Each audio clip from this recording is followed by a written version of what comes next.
Welcome to Setting the Table, hosted by Robin B., where we bring you the insider's scoop from top restaurateurs, industry experts, and creative minds who know what it takes to stand out and succeed. Hungry for insights on how to fuel your growth and stay ahead of the curve?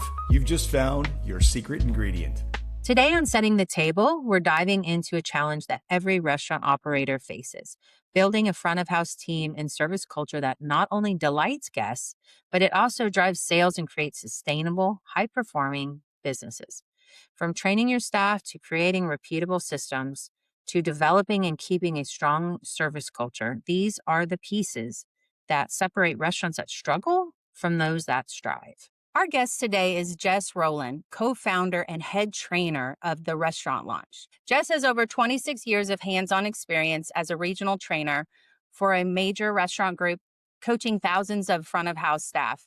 Through the Restaurant Launch, he's worked with restaurants of various sizes to help operators increase ticket averages, empower their teams, and deliver a consistent guest experience that keeps these guests coming back. His training programs focus on practical, actionable strategies for transforming service, culture, and front of house systems into result-driven operations. Jess, welcome to Setting the Table. We're so happy to have you on the show. Thank you. I'm excited too. Thank you so much, Robin. Awesome. I'm a little rusty at doing a podcast, so I'll see if I can handle this. But thanks for having me. Thanks for that bio. Yeah. I Well, pre- it's an I important bio. It's a great one. I preach to servers to this is one of my lines. I tell them, don't brag about yourself, have your tables brag about you. And Oh, so I love that you were bragging about me and I didn't have to do it. nice. Well, I'm happy to brag on you. You have great experience, and I'm so excited to have you on because I think our audience will really value from what you have to say. So, Great. yeah. Yeah, been So, doing it a long time. yeah, well, I mean, maybe we can just start with that. Like, I'd love to understand how you got into this, Mhm.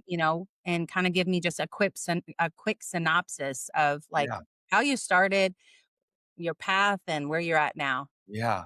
Um I don't know when I was obsessed with waiters and waitresses. I think I was like 9 or 10 going to Denny's, or Pickwick Diner in Burbank, just watching what they were doing, and they were so cool. And then we left them 20 bucks afterwards. Very early on, I wanted to be a waiter. It was really interesting. So, um, and I also wanted to be an entertainer. I was in show choir and I was that ham and I had all the solos. And those two kind of went hand in hand. So starting at 16, I started waiting tables at a little diner down the block where I was a food runner. And then 18 came around and I started Crocodile Cafe where I was a food runner and then became a server. And then 22, I started a Hillstone restaurant group, which was called, my restaurant was called Houston's. They're all over the country. And then I was off to the races. I was there for 26 years. I've trained, I think, 10,000 people. I started training from the beginning. I've trained bussers and runners and greeters and managers. And that whole time, too, I was being an actor. So I've been in dozens of movies. I was a stand-up comedian.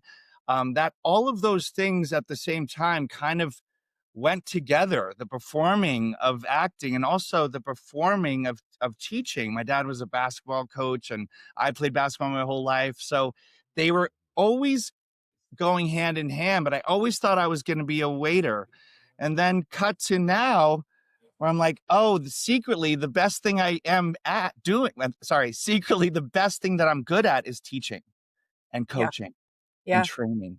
So now I'm on my 300th restaurant with the Restaurant Launch. I'm a co-owner of this company. We help elevate, polish, and sophisticate restaurants all over the country in Zoom and also in person. And my specialty is turning order takers into servers. We have a similar background in some ways. So I also was a server and a bartender at periods of time in my life, but I had gone to New York to Hmm. act. And that's Yeah, one of the last places I was a server and a bartender, was doing that on the side. But it was where I was making my revenue. So it was really, you know, really the main stream of money I was bringing in, or one yeah, of them. So yeah, yeah. So I also have that sort of ability to like to talk and I'm not afraid to be in front of people. So that's kind of interesting. We have very similarities there. So nice. Yeah, and it Um, takes a lot of, like I just think that people forget how performative being a server is. I think they're learning this menu like a college student, and they can't really make me want it. You have yeah, to perform this. You have to describe this food with enthusiasm. So, a lot of the stuff I do is technical in the sense of, "Tell me your hot teas. What vodkas do you have? How would you greet that table?"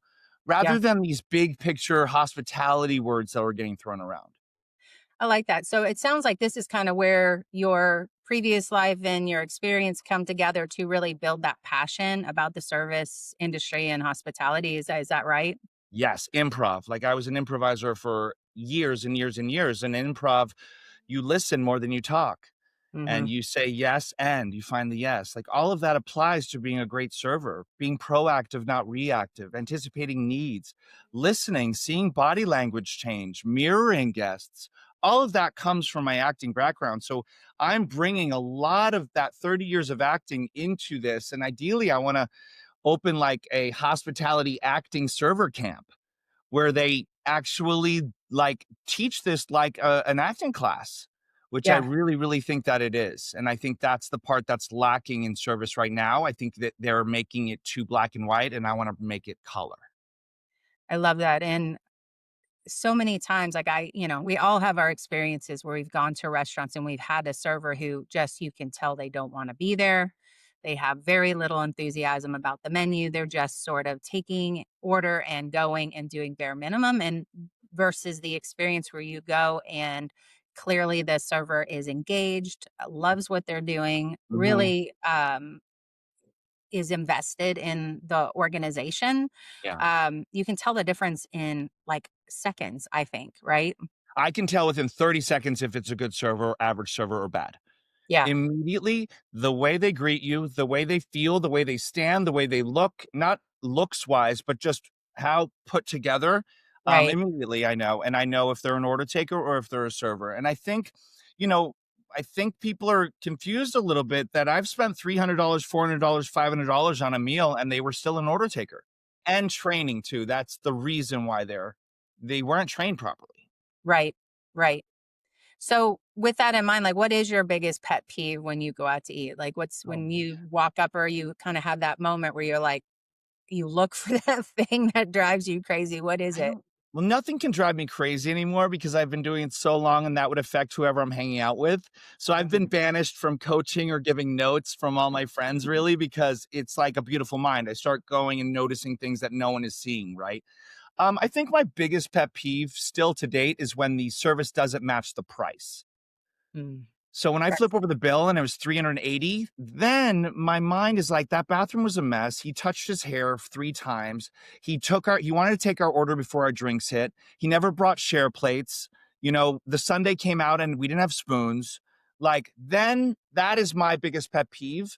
Now, if the price is lower, I'm fine to kind of give leeway to bad verbiage or maybe inattentiveness or not having a name to please approach. But I think that if the prices are that high, which they're becoming, they need to be trained better.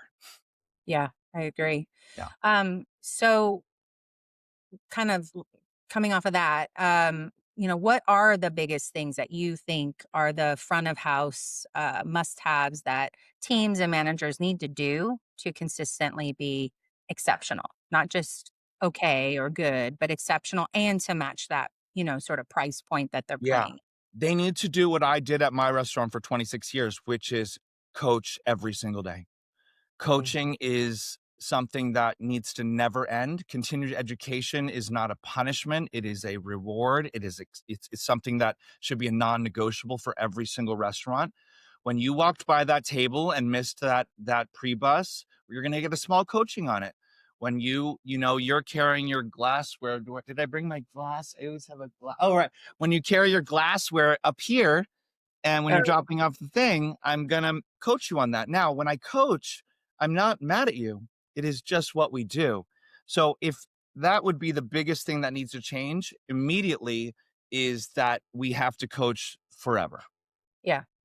And I'm a big advocate for coaching too, in really in any industry, Mhm. because I mean, for sure, where you're sort of face to face with the client and having that interaction, but just in general, like I think people need training always, because you know, especially now, and I'll just speak from like a digital advertising company.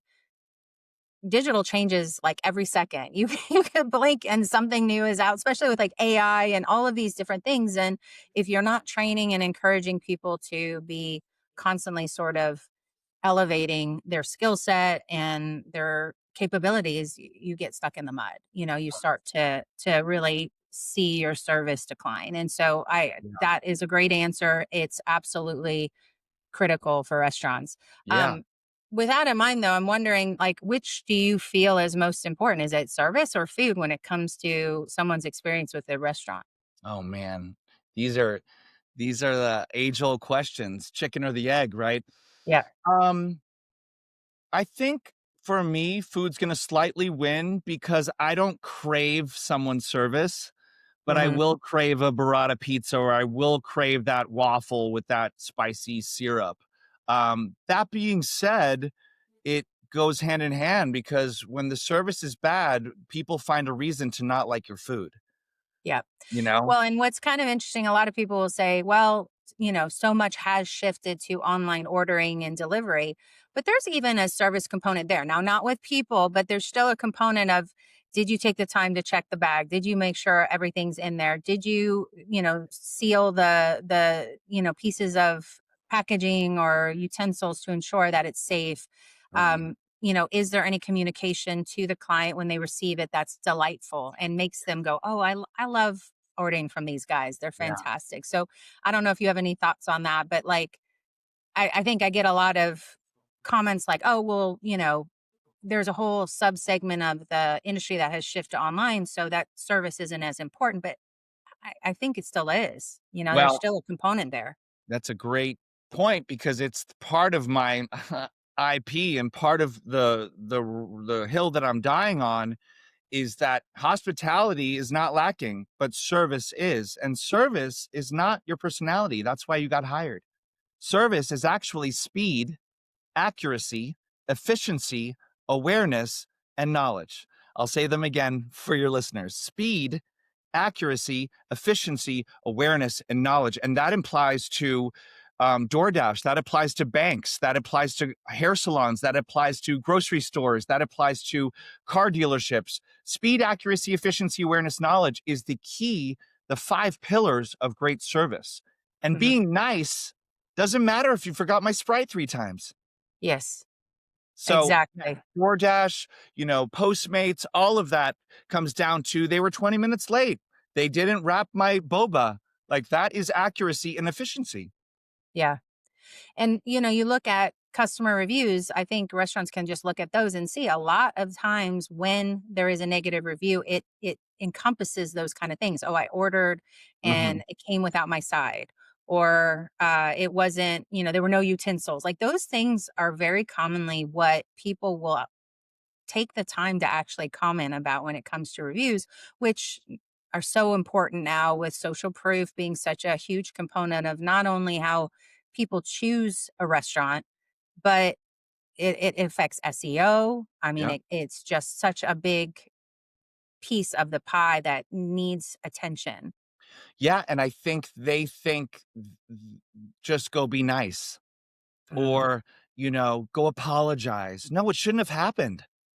yeah. And that's where I come in often is to go, oh, well, this isn't a hospitality issue. This is a technical issue. And the service part of restaurants, at least, is lacking the technical side. So when you're working with restaurants that you go in and you're consulting with, is this sort of that ugly truth that maybe restaurants owners or you know um, managers don't like to hear, or what is sort of that front of house or service thing that quite often you get sort of this, I don't want to I don't want to hear this, I don't Yeah. really want to know this, but they really need to understand. Well, they wouldn't get to me unless they knew they needed it. So Mm, I don't go to restaurants and just send them my secret shopper report. They have to pay for that. So if they've paid me to come to their store and I give them 9 pages of my notes, which I do, they are blunt, they are rough, and they are shocked. They are shocked about their verbiage. They're shocked that a 10-year server doesn't know the ounces of the filet. They are shocked that I get my table marked. They are shocked that they walked up to the table and apologized for being late because someone called in sick. Like, why are you telling me that? And these are hundreds and hundreds of secret shops I'm doing. So yes, owners are shocked by it, but they need to hear it because this is the beginning of the future of fixing this and being aware of it, because many owners don't have a finger on the pulse of what's happening at their tables. And many GMs don't have the time. They're worrying about the plumbing and buying liquor. They can't listen to these servers at the table. And that's why I feel like I have this perfect niche, is I'm in that between a server and a GM. I actually can coach on what they're saying, doing at the table. And my focus is on anything the guest sees, hears, or feels. I'm going to be involved. I like that. Yeah. That's great. Yeah, and it is insightful. I'm sure you do get a lot of people who react very like surprised because it's like anything. I mean, it's this is not just something restaurants deal with, right? You get Mhm. going and people start focusing, narrowing their focus down to what they need to get done. They Mhm. slowly lose sight of the broader picture and having that perception of what does this look like from the outside? Like if I Yeah. had a very clear perspective from the outside point of view, would I be doing well? Would I be exceptional? Would I be okay? Where are my issues? So I love that you do that because Yeah. that's probably incredibly insightful to them. It's really a Um, slippery slope too, really quick, because the thing that I'm seeing more and more now is that the inmates are running the asylum. mm, The bosses are pulling back. They're scared of their employees. They don't want people to quit. They can wear whatever they want. is You know, that is that the main reason why you think that's happening? Is because there's such a labor shortage and just no, I challenges think it's a there? lack of culture, a lack of culture, a lack of training. And from the first day they got there, they didn't give them a pen or a book. Hmm, So from the first day they arrived, they're not on top of it. They are not talking about their core values. They're not talking about what our goals are. They're not creating a culture that it's cool to care, a culture of hospitality, a culture of teamwork. yeah. They're coming in, they're getting 3 days of training, and they're saying good luck, and they don't care. Wow. Yeah. It's bad. Yeah, I could see that. Yeah. So when you do these sort of things, what's like the first thing you kind of tell them, stop doing this? Like what is that sort of thing that seems to come up the most? Maybe it's the most common Yeah. thing that comes up that you see over and over and over again that restaurants seem to miss regularly Yeah. and that you kind of have to say every time, like, The stop doing the X. biggest it's not a stop, it's start doing this, and it's start doing interactive pre-shifts every single day. Every single lunch, every single dinner, we have to have a little meeting with the crew, even if it's 1 person or 2 people, however many servers, and we have to discuss things. And it Yeah. has to be interactive. What are you gonna work on today? What are you gonna work on today? Can you describe that filet? What's our special again? The Sunday. Good. Describe the Sunday for me. Perfect. And then this was a guest complaint yesterday. I'm not gonna read the name. How would you have handled that? How would you have handled that? How do you have handled that? We need to learn every single day, because restaurants that are staying the same are getting worse. Yeah. Well, and the market is becoming less forgiving too, right? The competition's steep Yep. and economy is softer and then people are Yeah. struggling more and going out to eat less. And so these things are sort of tipping the scales, I think. Yeah. And guests see way more than you think they do. Hmm. They see everything. They're just sometimes nice enough not to say it. They notice that you didn't bring the fork. They notice that that restroom looks awful. They're not going to say anything. They just won't come back. Exactly. And that's exactly, it's like the silent killer. Yep. That's another thing, I'm curious of your thoughts on this. One of the things that I suggest quite often is, hey, are you soliciting for survey feedback from people? Put a QR code on your website, have a survey where people can give you honest feedback without the fear of hurting your feelings. Because most people are, they're not going to tell, it's like telling someone their baby's ugly. Like, Right. you just gotta do that. So they'll hold it in, and then maybe they'll either never come back, or they, you know, worse, if they had a bad enough experience, they'll go leave you a really negative review, and then that hurts you in a social proofing preference, Yeah. right? Like, where people will see that. So anyhow, any thoughts on that?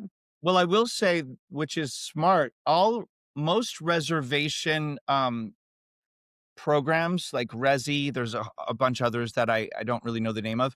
Yeah. After you get home, it does say, "What did you think?" So Yeah. my restaurant was notorious for reading every single one of those and just being discerning, obviously. But a lot of times we should see our part in what happened. You Yep. know? Yes, there's peoples out there, there's Karens and Kyles, and yes, people are hyperbolic, and yes, people are keyboard warriors. But a lot of times there was something true in that. Your server was, and then you check the tapes and they weren't in their section for 8 minutes. Or you check the tape and then that wine sat for 15 minutes. Or you Yep. check the tapes and they never brought that to go box. So I will say that I think that's smart.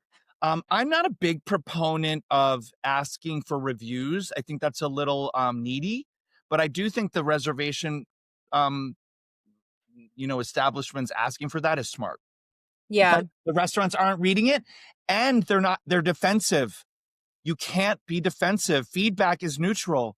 Feedback Yeah. is not personal. It's just feedback. Yeah, that's great advice, because I do see people immediately discount it. Like, oh, well, they were just difficult. They were difficult. Or everyone who come, like, I hear this a lot Yeah. about certain directory platforms. Oh, well, the people who leave reviews on that are just difficult in general. Yeah. Maybe, doesn't matter. They're still your customers and they still have an opinion. And, it's worthwhile to make sure you understand where they have a problem. If they had an awesome experience, no matter how difficult they were, they're not going to say anything, But right? can I have one more thing on that? Yep. I think they're getting difficult confused with high maintenance. Hmm. High maintenance is attention to detail, maybe a little neurotic, but difficult is someone that grabbed me or had a racial slur or was way too drunk. That is difficult. High maintenance, we need to embrace that. We need to understand that their opinion matters, because this job is perception. Perception is this job. If Yeah. they perceived it as that you were cold, then what is our part in that? So I challenge servers in the back a lot when they're complaining about their tables. They're like, she was awful, he was this. I go, and I just don't get those people. It's because I look at life through perspective, not perception. Right. Perception is my lens. Perspective is an outside lens. And that took me years, obviously. It's not easy, but it made my life so much easier when I focused on the process of being a server, not the result of being a server. Yep.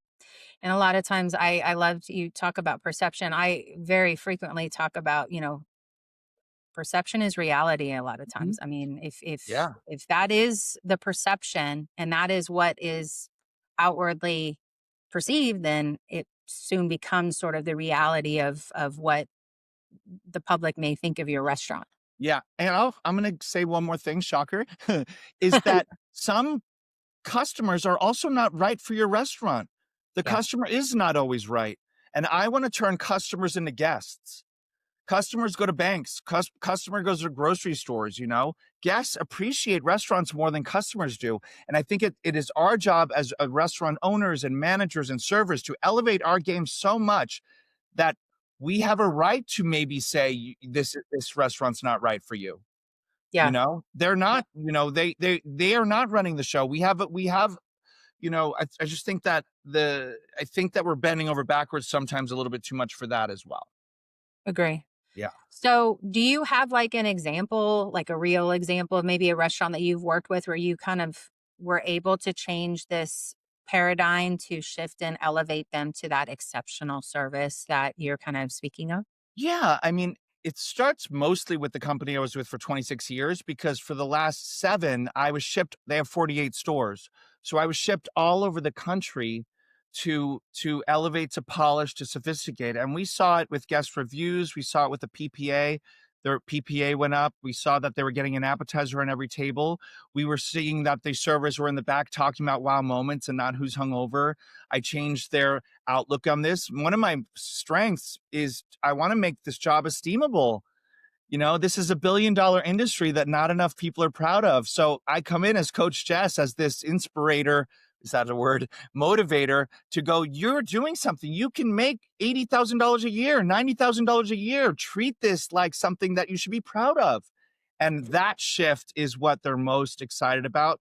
But yes, I've changed a lot of technical ROI as well. Lots of numbers change. But for me, I like the heart change. I like owners texted me saying like they seem like they just like it more. They Yeah, seem more engaged. They seem like they're asking me questions. No one ever used to ask me questions. Now they're yeah, coming up and asking me questions every day. Like, I love that. that's great. Yeah, I actually was just talking to a restaurant owner yesterday, and they made a comment about, they were just having problems getting quality of staff, and that they had a server, come in and they had drank and done some other stuff, right? We won't go into Mhm. that, but they were frustrated and kind of talking about how difficult it was to find good people, and I just asked, like, where are you going to find them? Like, are you just finding anyone who would take the job, or are you going and Correct. seeking out people who want to do hospitality? Because it Yeah. is an industry.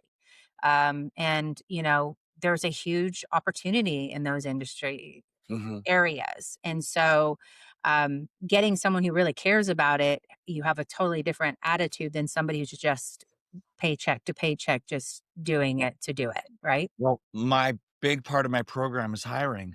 It Yeah. is the absolute most important thing. Yeah.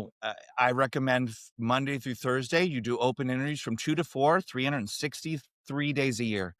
Hiring is a muscle. Hiring is a skill. Finding that person that has that X factor, that put me in coach, that eye of the tiger is a skill set.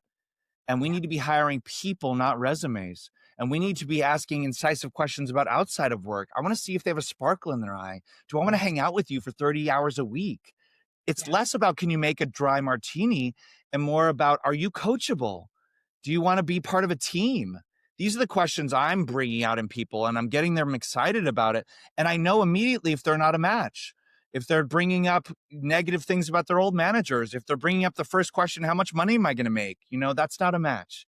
Hiring, hiring, hiring. And Will Guidara said this so beautifully. He said, hire, slow, fire, fast. Yes. It's just, Yes. and Yes. it's absolutely true because hiring, I can't tell you. I will say Hillstone Restaurant Group is notorious. I think their number one strength is how hard it is to get a job there because they care so much about who they want working for them. Yeah. That's interesting. Yeah. So when it sounds like this is kind of the first area you might tell us if an operator said like, how do I change my parenting? You might just start there. Okay. Are you hiring the right people? Yeah. And I would start by every table every time. We have to start something consistently. I think the problem is that people want to try something really big and it lasts 2 weeks. I would rather you do such small things every single day rather than, I say this a lot, do less perfectly than too much sloppy. Yep. And I think they're trying to do too much. And I want to pull back and really just be consistent before you're excellent.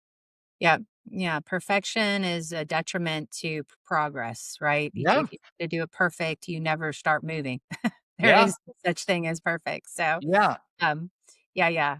So when you go in and you're starting training, I mean, obviously the people who are working with you know they have an issue, but what kind of resistance are you experiencing when you do, start that sort of training and those conversations?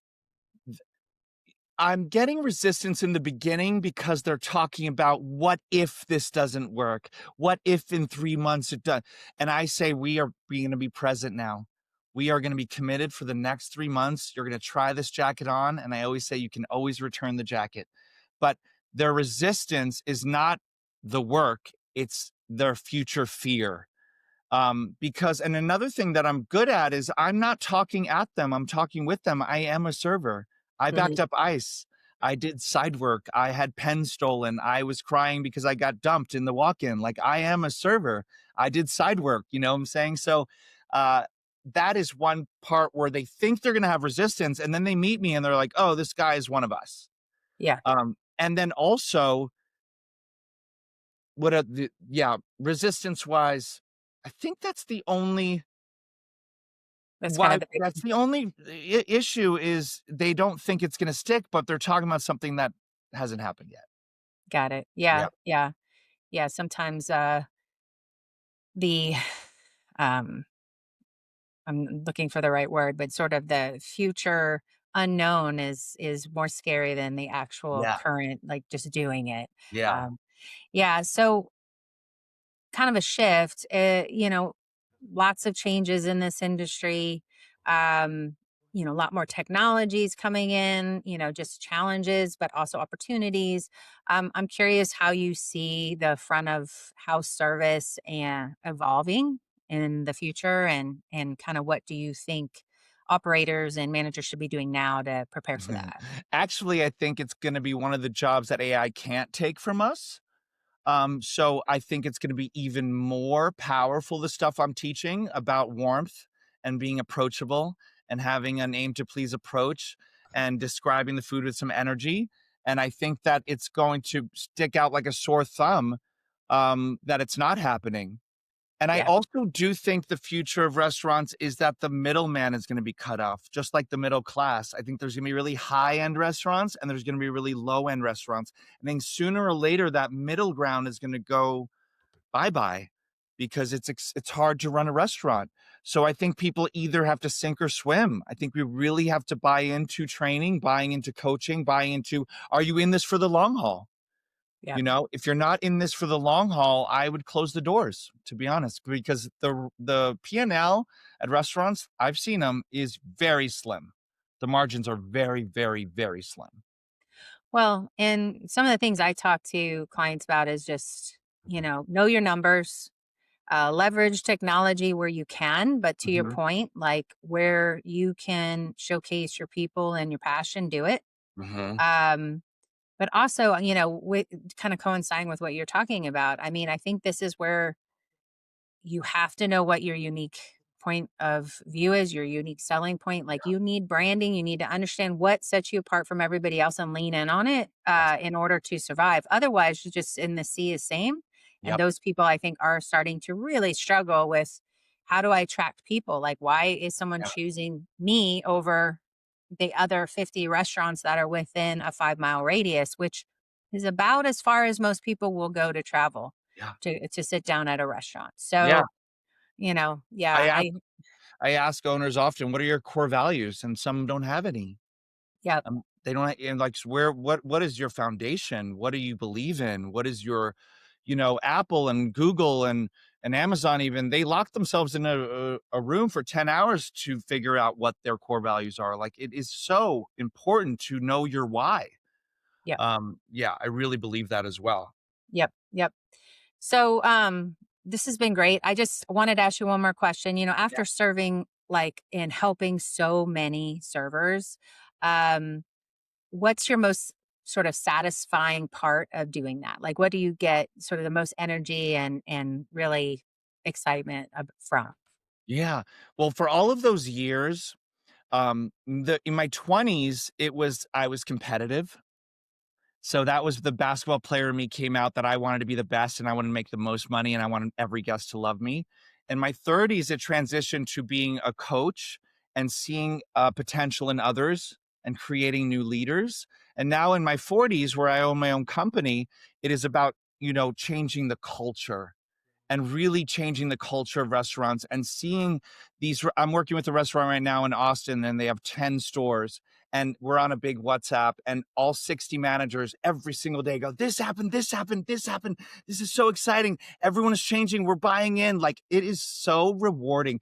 I've been an actor my whole life and for many years I was getting self-esteem because I was in a movie or I did this. And this is the first time I'm getting real self-esteem from helping people and, and making people better.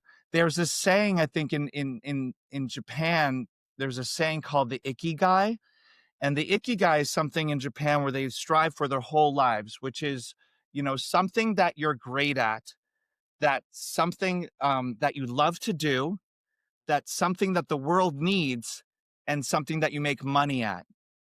And those all four things, I finally found that. These are the four, and I am finally in that place in my life where I absolutely love this. This is the most exciting part in my life that I've ever, my whole life. This is the most self-esteem I've ever gotten from working and doing this. I love that. Yeah, I hear you on you evolve over time as especially as you age. It's I totally tie it to wisdom, right? You gain experience, you sort of pass over sort of steps or hurdles, and then you realize like in the end it's about people and it's about helping people really gives you the most gratification personally. I know that. But I love how passionate you are about what you Yeah. do. That's fabulous. If I bled, it would spell hospitality. Like, I absolutely love this stuff. And Yes. it comes from a process base. It's not a results base. I didn't know I was gonna own my own company one day.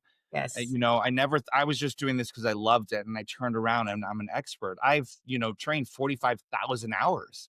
Yeah, that's It's really, fantastic. really fun.